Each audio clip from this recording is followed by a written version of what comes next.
തൈരും ഈ സാധനവും വെച്ച് ഒരു ഡിഷ് ഉണ്ടാക്കാം. ഇതാരും കഴിക്കത്തില്ല. എല്ലാവരും സാമ്പാറിനകത്ത് ചുമ്മാ അത് വെട്ടി കണ്ടിച്ചിടും. പക്ഷേ ഇത് ഭയങ്കര ഗുണമുള്ള സാധനമാണ്. നമ്മുടെ ലിവറിനെ ക്ലീൻ ചെയ്യുന്നതായത്. ഇതിൻ്റെ സൂപ്പൊക്കെ ഉണ്ടാക്കി കുടിക്കണം. വെറുതെ കുക്കറിലോട്ടിട്ട് അടിച്ച് അതൊരു ദിവസം കാണിക്കാൻ ഞാൻ ഇതിൻ്റെ സൂപ്പ് ഉണ്ടാക്കുന്നത്. അപ്പോൾ നമുക്ക് ഇതുണ്ടാക്കാം. തൈര് കൊണ്ടൊരു ഡിഷ്. ആദ്യമായിട്ട് നമുക്ക് ഈ തൈര് ഇവിടെ മാറ്റി വെക്കാം. പച്ചമുളകും വെളുത്തുള്ളിയും ഒക്കെ നമുക്കൊന്ന് മാറ്റി വെച്ചിട്ട് ഇത് നമുക്കൊന്ന് ക്ലീൻ ചെയ്തെടുക്കാമേ. ഇതിൻ്റെ പുറത്ത് തൊലിയുണ്ട് കേട്ടോ, അതിങ്ങനെ അങ്ങ് എടുത്ത് കളയണം. അതെ, ഇതുപോലെ.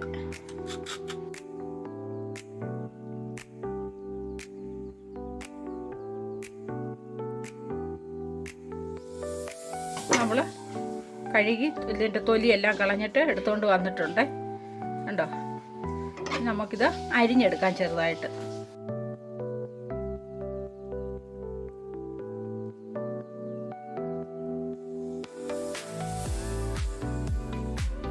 നമ്മളിതെല്ലാം ഇവിടെ അരിഞ്ഞെടുത്തിട്ടുണ്ട് കേട്ടോ. ഇതെല്ലാം അരിഞ്ഞെടുത്ത് ഇനി നമുക്ക് ഇതിനെ ഒന്ന് മസാല പുരട്ടി വെക്കാം. വേണ്ട, ഇഞ്ചിയും പച്ചമുളകും കൂടെ ചതച്ചത്, മഞ്ഞൾ, മുളക് പൊടി,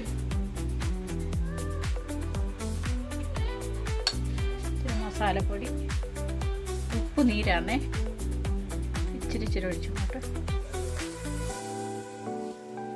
മസാല ഒന്നും നനയുണ്ടായോ അതിനാണേ.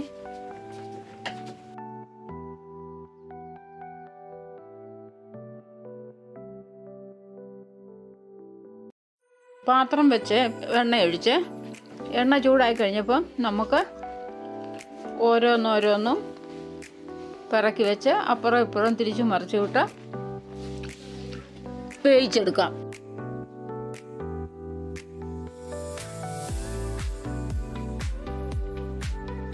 ഒരു 2-3 മിനിറ്റ് എടുക്കും വെന്ത് വരാൻ.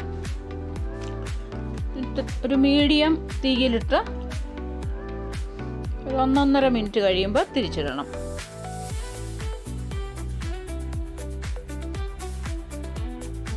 കനം കുറച്ച് അരിഞ്ഞ് വെക്കുന്നതുകൊണ്ട് എളുപ്പം വെന്തോളും.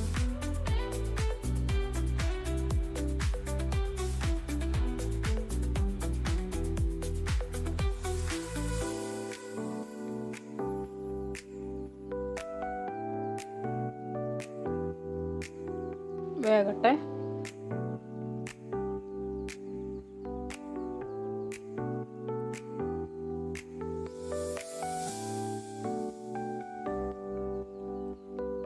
നമുക്ക് ഓരോന്നിങ്ങനെ എടുക്കാമേ. വെന്തിട്ടുണ്ട്, 2 സൈഡും മൊരിഞ്ഞു. അടുത്തതൂടെ ഇട്ട് കൊടുക്കാം.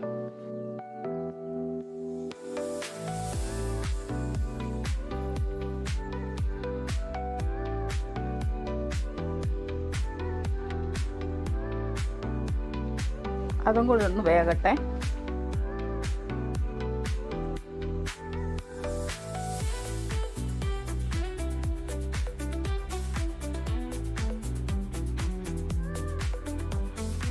ഇത് നമുക്ക് കോരിയെടുക്കാം.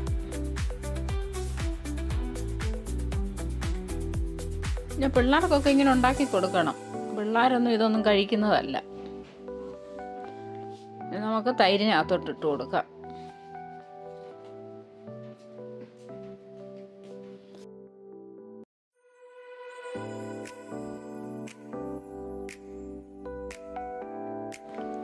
നമുക്ക് തൈരിന് വേണ്ട ഉപ്പും ഇതൊരു ശകലം ചതച്ച മുളകും കൂടെ ഇട്ട് കൊടുക്കാം.